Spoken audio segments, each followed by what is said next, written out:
This is Twit. This episode of iFive for the iPhone is brought to you by Harry's. For guys who want a great shave experience for a fraction of what you're paying now, go to harrys.com. Get $5 off your first purchase by entering the code iFive when you check out.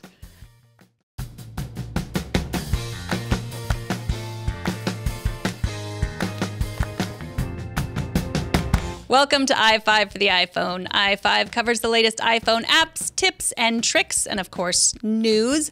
This is episode 151. I am listening to you. I'm not stalking listening, just reading your emails. I mean, reading the emails you send to me, not your personal emails.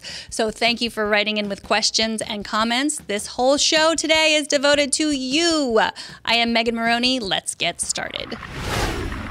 Number one is a tip. John from Edgewater Park, New Jersey writes, "Hi, Megan. I really enjoy Apple Music, but there are things that aren't so obvious. I take my little one to school or daycare daily, and we enjoy listening to music in the car. The issue I was having was explicit content. If I tell Siri that I would like her to play hits from 2005, she brings up some explicit content. My little one has a curious mind." Here is how to turn off explicit content on Apple Music. With your iPhone, go to Settings, tap General, then tap Restrictions, scroll down to Music and Podcasts, and then turn off explicit. And if you want to do the same thing in iTunes, go to Preferences, Parental, and then check Restrict Music with Explicit Content. John says, "It's not perfect, but it does filter for most of the content. I have found some foul language in songs, but not very much." Thank you, John, and I agree that this kind of filtering works for some content, but not for all content. Explicit content labeling in music is arbitrary, but it's not Apple's fault. Music ratings are not the same as movie ratings, which are mandatory. Music and podcast ratings are self-regulatory, and I guess that makes sense. What some parents deem explicit, others might be just fine with. Personally, I would do with a few curse words here and there as long as the music isn't sexist, racist, or homophobic. So thanks for the tip, John. Even a little filtering helps keep the young ones young as long as possible. Number two, Milt S. sent me a question via direct message on Twitter. You can do that too. I am at Megan Maroney. Milt asks, "Could you tell me some good note-taking or list apps? Not a big fan of the Notes app on the phone." I am with you, Milt. I am also not a big fan of the note-taking app on the iPhone. I use Wunderlist for all my lists. It syncs across my phone, my iPad, my desktop, and even on my Apple Watch. I use it mostly for my to-do list, but you can add notes too. To add a note to a to-do, tap the to-do, and then type your note in the yellow Add a Note field. Wunderlist is free. Wunderlist Pro lets you assign tasks to an unlimited amount of members of a shared list, upload almost any file of any size to a to-do, access additional backgrounds, and create unlimited subtasks. That will cost you $50 a year or $5 a month. I just use the free version. If you want to take really fancy notes, you can try the Moleskine app. Yep, they are the same ones who make the Moleskine journals, or Moleskine, however you want to pronounce it. The Moleskine, I like that pronunciation. The Moleskine app isn't that easy to use, but it is free and it has lots of interesting features to try out. You can add images, texts, and even your own drawings to your notes. Number three is a comment that comes from Carl, who says, "I noticed you said slide the slider to green when you were talking about changing settings in iOS. I hope you realize that you're not supposed to slide the button, you're supposed to tap the button and it slides on its own. In fact, if you try sliding it, it doesn't work, so tapping the button is what should be done." Thank you, Carl. I had no idea that tapping works, and you're not the only one who saw me struggling with the sliding. Stu from Minneapolis also wrote in to recommend the tapping. See how much I learn from you people? Sometimes I feel like the sliding works too, though, and I can't be the only one who thinks it looks like a slider, can I?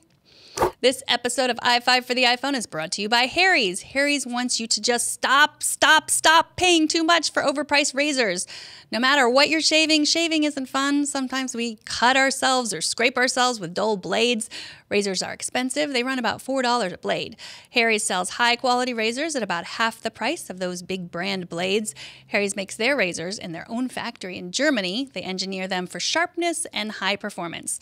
I've used Harry's, and so has my husband. We both like how they're shipped free to the front doorstep, and because they make and ship their own blades, Harry's is a more efficient company, which means they can give us factory direct pricing. Harry's gives me a clean, close, and comfortable shave. They also have a new aftershave moisturizer that protects and hydrates the skin. If you're thinking that your shaving regimen needs an upgrade, I recommend Harry's. Go to harrys.com, get $5 off your first purchase with the code iFive. That's HARRYS.com, and enter the code iFive at checkout. And we thank Harry's for their support of iFive for the iPhone. Number 4 is another tip. This one comes from Rerd from the Netherlands. He wanted to give some advice to Jamie, a viewer who wrote in a few weeks ago to say that he stores sensitive information in the address book entry, which means he doesn't want to allow Siri access to the lock screen. Rerd suggests that Jamie remove the sensitive information from the address book and use 1Password to store such information in a secure note. 1Password will also sync secure notes with your iPhone and your desktop. Number 5 is a question from Martin in Frankfurt, Germany. He asks, when I put on a game for the kids on the iPhone, I would like them to not be able to use the home button to get out of the game or do anything else on my phone or my iPad. Is there a way to start a game or an app for the kids and make it so they can't do anything else but play the game? That is a great question, Martin. There is a way. It's called guided access. Go to Settings, tap General, then tap Accessibility. Scroll down to Learning and press Guided Access. Then tap the button to turn on Guided Access. When you want to use Guided Access, open the app you want to use, triple-click the Home button, and the Guided Access menu comes up. Tap Start, set a passcode, enter that passcode again. Now your child is stuck learning math.